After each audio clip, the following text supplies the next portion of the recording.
쌀이 군산항을 통해 중국 수출길에 올랐습니다. 세계 최대의 중국 시장 진출과 쌀 수탈항 군산이 수출항으로 변모한 의미도 함께 짚어봅니다. 전북은행이 캄보디아 10위권 은행을 인수했습니다. 지방은행으로서 해외 시장 첫 진출 사례로 성공 여부가 주목됩니다. 구제역이 소강 상태지만 이동 제한은 설 이후에 해제될 전망입니다. 당국은 귀성객들의 농장 방문 자제를 권고했습니다. 여러분 안녕하십니까? 전북권 뉴스입니다. 우리 쌀이 처음 중국 수출길에 올랐습니다. 국내 쌀 수출이 처음은 아니지만 세계 최대 소비 시장인 중국이라 그 의미는 각별합니다. 군산항에서 첫 선적됐는데 남아도는 국내 쌀 문제 해결 방안이 될 수 있을지 관심입니다. 김하연 기자입니다. 국산 쌀을 실은 컨테이너를 배에 싣기 위해 들어 올리고 있습니다. 처음으로 중국 수출길에 오르는 우리 쌀은 30톤. 이 쌀은 중국 상해 70여 개 대형마트를 통해 중국인의 식탁에 오르게 됩니다. 중국의 쌀 시장 개방은 그야말로 장차 우리 쌀이 세계로 뻗어나가는 새로운 도약점이. 일제강점기 쌀 수탈의 아픈 역사를 가지고 있는 이곳 군산항은 이제 우리 쌀이 중국으로 수출되는 첫 통로가 됐습니다. 전북의 대표 품종인 신동진도 중국 수출길에 올랐습니다. 현지 판로 확대책도 함께 하면서 많은 업체들이 수출을 증대해 나갈 수 있도록 행정적으로 적극 지원해 나가겠다는. 우리나라는 지난해 중국 쌀 21만여 톤을 수입하는 등 그간 중국 쌀을 수입만 했지 수출은 하지 못했습니다. 이번에 적은 양이지만 중국 수출에 나서면서 양국 간 쌀 교역 불균형을 해소할 첫걸음을 내딛게 됐습니다. 문제는 가격입니다. 우리 쌀은 중국산보다 2배에서 4배까지 비싸기 때문에 유기농 쌀 등 고급화 전략이 관건입니다. 고품질의 쌀을 생산해서 차별화하는 전략 하나 하고 중국 사람들의 수준에 맞는 가격 경쟁력을 갖출 수 있는. 정부는 다음 달 중순 추가로 쌀 70톤을 보내는 등 올해 쌀 2,000톤을 중국에 수출할 계획입니다. MBC 뉴스 김하연입니다. 군산항에서 중국으로 실어보낸 쌀은 단순한 쌀 수출 이상의 의미가 있습니다. 일제강점기 쌀 수탈 기지였던 군산항이 100여 년 만에 농식품 수출 전진기지로 탈바꿈하게 되는 겁니다. 이창익 기자가 보도합니다. 군산항은 19세기인 1899년 개항하지만 얼마 되지 않아 일제강점기를 맞이합니다. 일본은 곡창 호남에서 생산되는 질 좋은 쌀을 수탈하기 위한 창구로 군산항을 이용합니다. 군산항 주변은 미장동과 미성동, 미룡동 등 모두 쌀밑자가 들어갈 만큼 아직까지도 아픈 역사가 곳곳에 남아 있습니다. 민족의 한이설인 수탈항은 100년이 지난 지금 거대 소비시장 중국을 겨냥한 수출항으로 탈바꿈했습니다. 정부가 지정한 대중국 쌀 수출 전용 가공 공장은 전국에 6곳. 군산항은 지리적으로 이들 한가운데 위치해 인천이나 평택항보다 물류비가 저렴합니다. 또 곡물 전용 부두를 갖춰 익산식품 클러스터가 조성되면 향후 곡물뿐만 아니라 농식품 수출 전진기지로도 가능성이 큽니다. 앞으로의 대중국 수출에 있어서도 군산항이 가지는 의미는 대한민국 전체에서도 굉장히 크게 자리를 잡을 수 있을 것 같고요. 하지만 과제도 만만치 않습니다. 중국의 급성장과 한류의 영향으로 고급 쌀 수요가 충분하다지만 수출용 쌀 수매 가격이 국내 판매가보다 낮게 책정돼 농민의 반발이 여전합니다. 정부 정책은 쌀 생산량을 감축하고 직부재를 감축하는 정책으로 가고 있습니다. 그래서 정부 정책에 좀 어폐가 있다라고 보여지고. 또 단순 곡물 수출을 넘어 식품 수출 전용항으로 위상을 높이려면 냉장과 냉동, 1차 가공이 이루어질 수 있는 추가 인프라가 필요합니다. 군산항이 서해안시대 13억 중국을 겨냥한 농식품 전진기지로 성장하기 위해서는 정부의 전폭적인 지원이 필요합니다. MBC 뉴스 이창익입니다.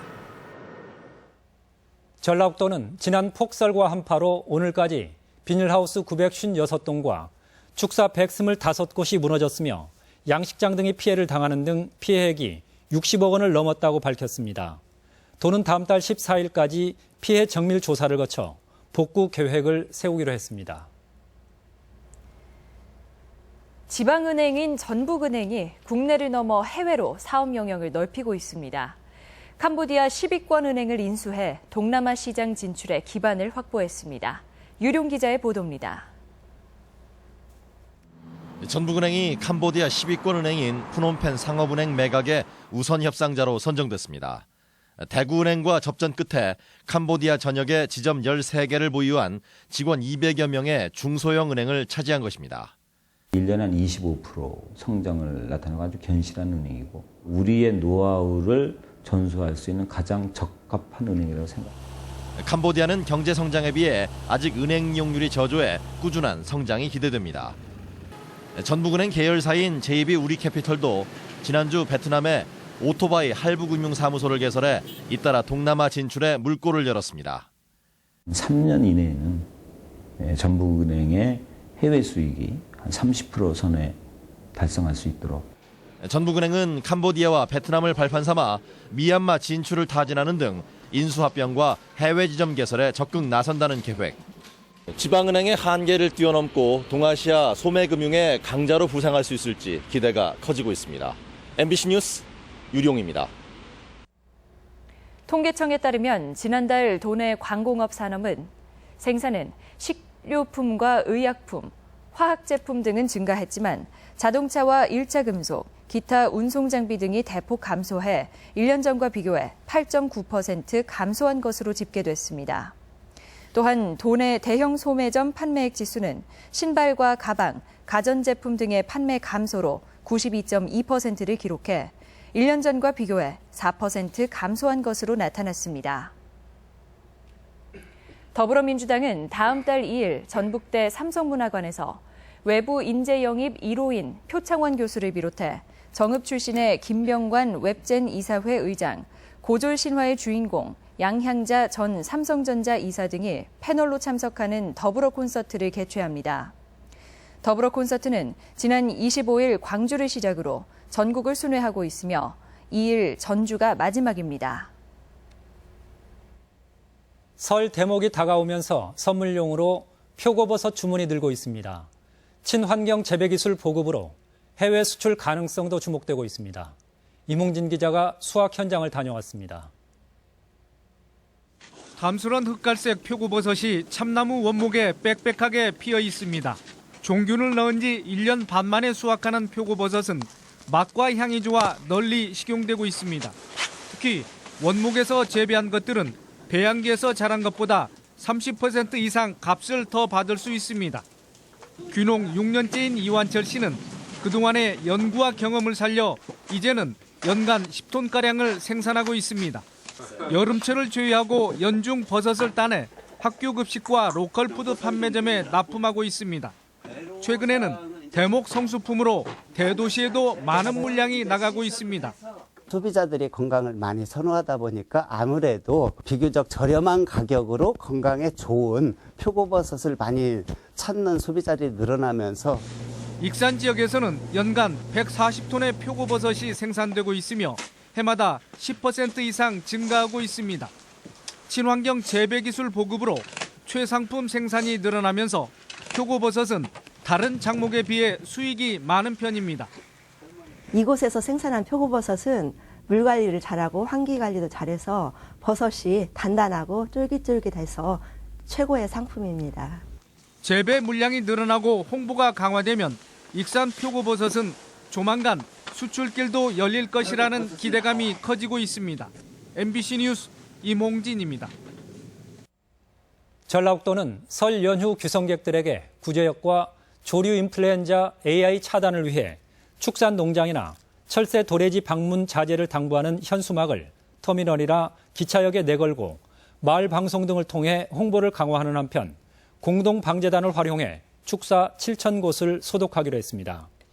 한편 축산당국은 고창 구제역 발생 농장에서 돼지 매몰 작업이 끝난 지 3주가 되는 다음 달 8일쯤 검사를 통해 음성 판정이 나오면 이동 제한 조치를 해제하기로 했습니다. 전주지방법원 항소심 재판부는 불법 다단계 업체 대표 55살 남모 씨에 대해 방문 판매 등의 법률 위반으로 징역 12년을 선고했습니다. 남 씨는 지난 2013년부터 의료 운동기기를 구입해 위탁하면 수익을 내주겠다고 꾀어 투자자들에게 8천여억 원을 받은 혐의로 기소됐으며 재판부는 남 씨가 서민 경제를 파탄시켜 중형이 불가피하다고 밝혔습니다. 20년 만에 다시 무대에 오른 연극에 원로 배우와 후배 배우들이 함께 섰습니다. 올해 첫 공연을 마친 창작 연희극은 관광객들에게 신명나는 이야기를 펼쳐 보였습니다. 문화계 소식 이경희 기자입니다. 흥겨운 풍물소리와 함께 사냥꾼들이 무대로 등장합니다. 인생 역전을 꿈꾸며 용사냥에 나선 이들의 좌충우돌 이야기가 우리 소리와 만나 신명나게 펼쳐집니다. 창작 연희극 페스티벌 공모에 선정된 용을 쫓는 사냥꾼은 첫 공연을 마치고 올해 추가 공연 계획을 세우고 있습니다. 전주 기점놀이를 소재로 해가지고 거기에 쓰이는 뭐 만두레 소리, 달구방아 소리, 일하면서 하는 농요 같은 거잖아요. 앙숙이었던 두 집안의 자녀들이 어려움을 뚫고 사랑을 이뤄내는 이야기. 1964년 처음 무대에 오른 뒤 1993년 각색된 두 주막이 20여 년 만에 원로 배우들과 함께 다시 관객을 찾아 관심을 모으고 있습니다. 무대에 서서 열연하는 모습을 보면서 새삼스럽습니다. 봉삼이 역도 그립고 혹은 상대 역을 맡았던 옛날 배우들도 생각이 납니다. 갤러리에도 원로들의 작품이 걸렸습니다. 독특한 필체로 유명한 여태명 작가와 자신만의 판화 세계를 구축한 김중권 작가 등 문화예술로 우정을 쌓아온 6명이 의기투합했습니다. 익숙한 우리 여태명 교수님 작품들은 다 아니까 더 친숙해서 좋고, 판화 작품들은 전주에서는 이렇게 오랜만에 보는 작품들이죠. 개성과 연륜을 담은 작품들이 한 주간의 문화계를 풍성하게 만들고 있습니다. MBC 뉴스 이경입니다. 전북 PD협회는 오늘 정기총회를 열고 전주 MBC 조형진 PD가 연출한 국악 세계화 프로젝트 청춘신화위 2부작을 전북 PD상 TV 특집 부문에 선정했습니다. 청춘신화위는 20대 신세대 국악인들이 라틴 음악의 고장인 쿠바로 떠나 국악을 알리는 로드 다큐멘터리 형식으로 참신한 아이디어와 진솔한 이야기가 높은 평가를 받았습니다. 국제경제의 침체 속에 올해 전북경제 전망도 밝지 않습니다.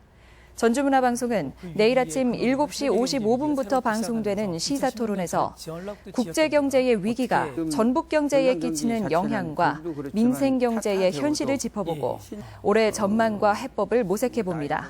여러분의 많은 시청 바랍니다. 전북권 뉴스였습니다.